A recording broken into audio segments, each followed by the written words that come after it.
പഴയകാലത്തെ പ്രണയത്തിന്റെ കഥകളൊന്നും ഭർത്താവിനോട് പറയണ്ട. അങ്ങനൊക്കെ ചില ബുദ്ധിശൂന്യമായ പ്രവർത്തനങ്ങൾ ചില ആളുകൾ പറയാറുണ്ട്, കാഴ്ചവെക്കാറുണ്ട്. അതോടുകൂടി വിവാഹ ജീവിതം ഒന്നുകിൽ തകരും, റിവേഴ്സ് ആകും, അല്ലെങ്കിൽ ഇയാൾ സംശയരോഗിയായിട്ട് ജീവിതം തുടരും. നിന്റെ പഴയകാലത്ത് കല്യാണത്തിന് മുമ്പുള്ള സ്നേഹത്തിന്റെ കഥകള്, പ്രേമത്തിന്റെ കഥകള് നിന്റെ ഭർത്താവിനോട് നീ പറയരുത്. എന്തിനാ പറയുന്നത്? എന്താ അതിന്റെ ആവശ്യം? പ്രണയം ഉണ്ടായിരുന്നോ? ഇല്ലേ, ഞാൻ പ്രണയിക്കാൻ, എന്നെ കാരെ പ്രണയിക്കാൻ, എത്ര ചോദിച്ചാൽ മതി. ഭർത്താക്കന്മാരും അതേപോലെ, ഞാനൊക്കെ കോളേജിൽ പഠിക്കുമ്പോൾ ഞാൻ അവിടുത്തെ കോളേജ് കുമാരനായിരുന്നു, എന്റെ പിന്നാലൊക്കെ എത്ര ഫാൻസ് ആയിരുന്നു എന്നറിയോ എന്നൊക്കെ പറഞ്ഞ് ഭാര്യയുടെ ഇങ്ങനെ ഭയങ്കര ഷോ ഓഫ് അടിക്കാൻ. ഇതൊക്കെ പറഞ്ഞപ്പോ ഒരു ഭാര്യ വെറുതെങ്കിലും, ഭാര്യക്കൊന്നും പറയാനില്ല. ഇപ്പൊ ഭർത്താവിക്കരങ്ങ് പറയുമ്പോൾ ഞാൻ എന്തെങ്കിലും പറയണ്ടെന്ന് വിചാരിച്ചു ഒന്ന് ഉണ്ടാക്കി പറഞ്ഞു. ഭാര്യ പറയുമ്പോഴേക്കും ഇയാളുടെ സ്വഭാവം മാറി.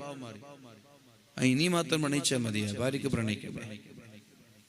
അങ്ങനെ ഒരു പ്രിവിലേജ് നിനക്ക് ആരാ തന്നത്? ഞാൻ ചോദിക്കുന്നത്, ആരാണ് ഒരു ആണിന് ഇത്ര പ്രിവിലേജ് തന്നത്?